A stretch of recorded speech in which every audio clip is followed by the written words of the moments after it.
नमस्ते, मेरा नाम सिद्धांत है और दिल ललन टॉप देख रहे हैं। बजट 1 फरवरी को आने वाला है, उसके पहले या उसके आसपास हम बहुत सारी चीज़ें, बहुत सारी बातें लेकर आ रहे हैं।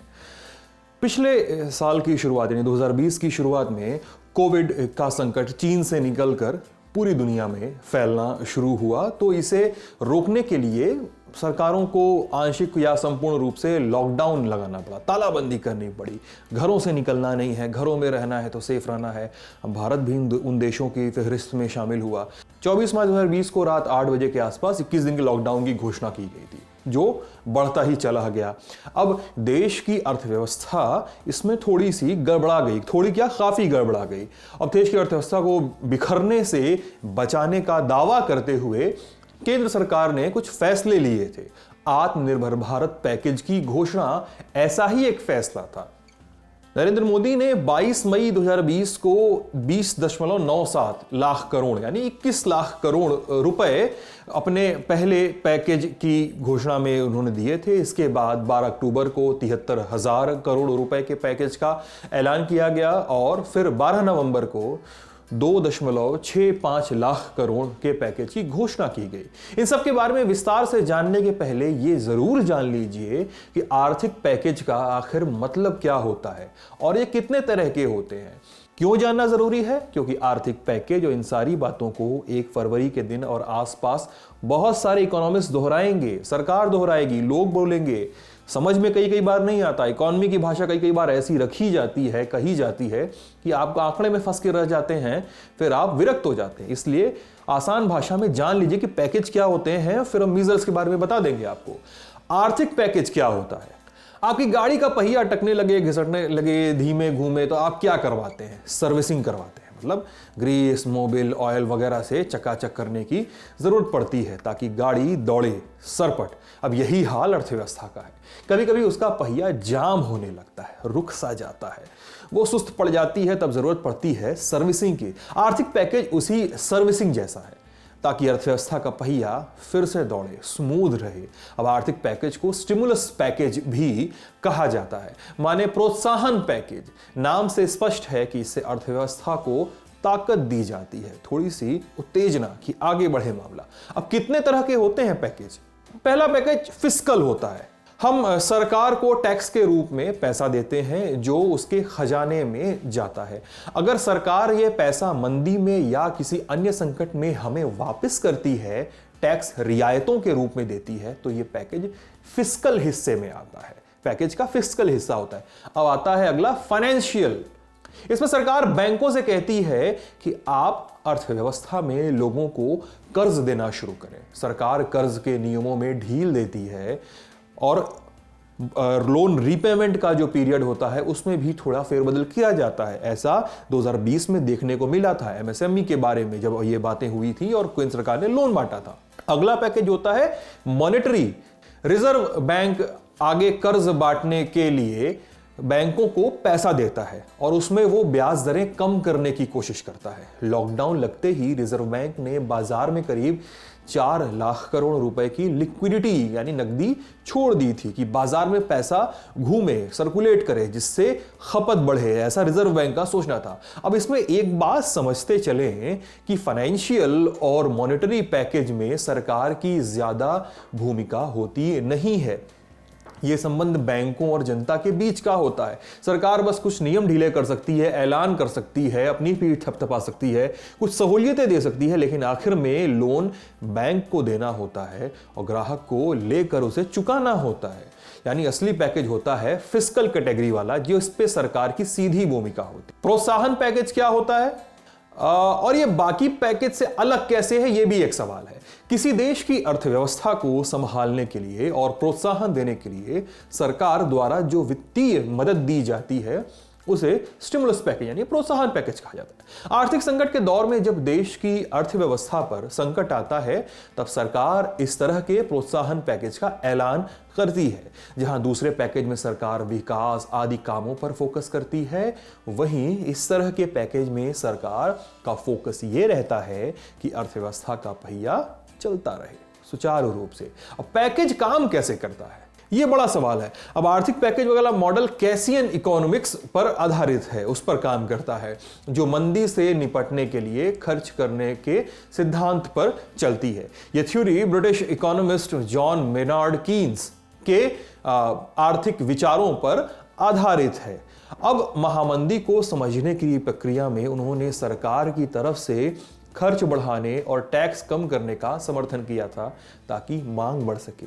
इसे डिप्रेशन इकोनॉमिक्स भी कहते हैं, माने आर्थिक मंदी वाला अर्थशास्त्र, जिसका काम मंदी में ज्यादा होता है। अब आगे बढ़ते हैं। अब हम लोग आत्मनिर्भर पैकेज को देखते हैं कि क्या क्या किया था सरकार ने। आत्मनिर्भर पैकेज 1.0। अब कोविड संकट के कारण पैदा हुए आर्थिक संकट से लड़ने के लिए पीएम नरेंद्र मोदी ने जिस आर्थिक पैकेज की घोषणा की उसे आत्मनिर्भर पैकेज कहा गया। इस घोषणा में उन्होंने लोगों को भारत में बनने वाली चीजों को इस्तेमाल करने और उनका प्रचार करने की अपील की। नरेंद्र मोदी ने आत्मनिर्भर भारत अभियान की शुरुआत की और इसके लिए 5 चीजों पर जोर देने की बात कही। अर्थव्यवस्था और बुनियादी ढांचा यानी इंफ्रास्ट्रक्चर, प्रौद्योगिकी यानी टेक्नोलॉजी, गतिशील जनसांख्यिकी यानी वाइब्रेंट डेमोग्राफी और मांग यानी डिमांड। अब आत्मनिर्भर भारत पैकेज शुरुआत में 11.02 लाख करोड़ रुपए का था। इसमें 12 मई से पहले दिए गए 1.92 लाख करोड़ रुपए और आरबीआई की ओर से मिली 8.01 लाख करोड़ रुपए की मदद को भी शामिल किया गया। तब यह पैकेज 21 लाख करोड़ रुपए यानी एग्जैक्टली कहें तो 20.97 लाख करोड़ रुपए का बना। अब प्रधानमंत्री की घोषणा के बाद 13 मई 2020 से 17 मई 2020 तक वित्त मंत्री निर्मला सीतारमण ने 5 प्रेस कॉन्फ्रेंस की और सरकार द्वारा उठाए गए कदमों की जानकारी दी थी। अब पैकेज से जुड़ी खास बातें क्या हैं? 1.0 से जुड़ी खास बातें क्या है? पीएम ने 12 मई 2020 के अपने भाषण में इस पैकेज को जीडीपी का 10% बताया। पैकेज के जरिए लघु और मध्यम उद्योगों की मदद करने पर फोकस किया गया। सरकार ने किसान, मजदूर, रेहड़ी पटरी वालों को फायदा देने की बात कही, इनफॉर्मल सेक्टर को फायदा देने की बात कही। अब इसी पैकेज के तहत वोकल फॉर लोकल की बात आई, हैशटैग भी चला था। सरकार ने मुफ्त अनाज, खेती, इंफ्रास्ट्रक्चर, छोटे कारोबारियों को कर्ज पर पैसा खर्च करने की बात कही। अब इसके बाद आता है आत्मनिर्भर भारत पैकेज 2.0। 12 अक्टूबर 2020 को सरकार ने आत्मनिर्भर भारत पैकेज 2 के तहत 73,000 करोड़ रुपए के पैकेज का ऐलान किया। इसके तहत देश के केंद्रीय कर्मचारियों के लिए 2 स्कीमें लॉन्च की गई। LTC cash voucher scheme 28,000 crore रुपए जिसके लिए एलोकेट किए गए और स्पेशल फेस्टिवल एडवांस स्कीम जिसके लिए 8,000 करोड़ रुपए एलोकेट किए गए। इसके अलावा इस पैकेज में राज्यों को कर्ज के रूप में देने के लिए 12,000 करोड़ रुपए और इंफ्रास्ट्रक्चर डेवलपमेंट के लिए 25,000 करोड़ रुपए देने की बात कही गई। अब इस पैकेज की खासियतें आप पूछेंगे तो हम बता दे रहे हैं। एडवांस योजना में सभी केंद्रीय कर्मचारियों को खरीदारी के लिए 10,000 रुपए मिलेंगे। इन पैसों को वे अगले साल तक 10 आसान किश्तों में चुका सकेंगे। एलटीसी स्कीम में सरकारी कर्मचारी अब घूमने जाए बिना इसका पैसा ले सकेंगे और लेकिन आपका जो तय एलटीसी है उससे 3 गुना रकम खर्च करनी होगी। ये बाध्यता है। सरकार की उम्मीद थी कि एलटीसी कैश वाउचर स्कीम से अर्थव्यवस्था में 28,000 करोड़ रुपए की मांग पैदा होगी। अब आत्मनिर्भर भारत पैकेज 3 का नंबर आता है। 12 नवंबर को जारी हुआ यह पैकेज 2.65 लाख करोड़ रुपए का था।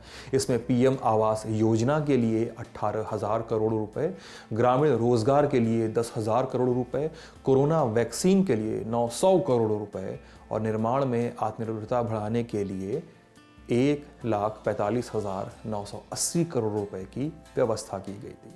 पैकेज में खाद पर सब्सिडी देने के लिए 65,000 करोड़ रुपए और एक्सपोर्ट प्रोजेक्ट के लिए 3,000 करोड़ रुपए की व्यवस्था की गई थी। अब अलग अलग सेक्टरों के लिए की गई इस घोषणा के दौरान वित्त मंत्री निर्मला सीतारमण ने ये बताया कि सरकार 18 लाख घर भी बनाएगी और उन्हें खरीदने पर आयकर में छूट भी देगी। इस पैकेज की खासियत क्या है? अब खासियत ये है कि ईपीएफओ में रजिस्टर्ड जिन कंपनियों में 1000 या उससे कम कर्मचारी हैं उन्हें 24% विशेष ईपीएफ सब्सिडी दी जाएगी। जिन कंपनियों में 1000 से अधिक कर्मचारी हैं उनके कर्मचारियों के भत्ते का 12% ईपीएफ सब्सिडी के रूप में सरकार देगी। वित्त मंत्री के अनुसार 95% से अधिक कंपनियां ऐसी हैं जहां 1000 या उससे कम कर्मचारी हैं। ऐसे में इस स्कीम का फायदा 65% कर्मचारियों को मिलेगा। अब प्रधानमंत्री आवास योजना यानी उसके शहरी वर्जन के लिए 2020-21 के बजट के अलावा 18,000 करोड़ रुपए और खर्च किए जाएंगे। इससे 12 लाख नए पक्के मकान बनेंगे। सर्किल रेट और एग्रीमेंट वैल्यू के अंतर में इनकम टैक्स की छूट को बढ़ाकर 10% से बढ़ाकर 20% कर दिया गया है। ये छूट 12 नवंबर 2020 से 30 जून 2021 तक लागू होगी। तो ये आत्मनिर्भर पैकेजों का ब्यौरा था जो कोरोना के और लॉकडाउन के पीरियड में सरकार लेकर आई थी। इंट्रोड्यूस किया था कि हम मंदी दूर करेंगे, अर्थव्यवस्था को सुधारेंगे, लेकिन ये शायद हुआ नहीं। हम एक शो करते हैं अर्थात, और हमारा एक नया शो भी है डेली का खर्चा पानी, वहाँ पे ये बात बार बार उठाते हैं कि अभी लोगों के हाथ में पैसा आने की ज़रूरत है। इनफॉर्मल सेक्टर अभी भी नौकरियों से बाहर है। एक बड़ा हिस्सा इनफॉर्मल सेक्टर का नौकरियों से बाहर है। सरकार कर्ज बांट रही है, लेकिन लोगों के हाथ में अगर पैसा नहीं है तो कर्ज वो कैसे लेंगे और कैसे चुकाएंगे, ये बड़ा सवाल है। तो अब हम बने हुए हैं बजट पे। खबरें और अपडेट और तमाम किस्से, इतिहास सब कुछ आएगा ललन टॉप पे। हमें फॉलो करते रहिएगा। मैं सिद्धांत हूँ, वरुण ये रिपोर्ट लेकर आए थे, मिथिलेश हैं साथ में हमारे कैमरा पर्सन। ललन टॉप को फॉलो करते रहिएगा। बहुत बहुत शुक्रिया।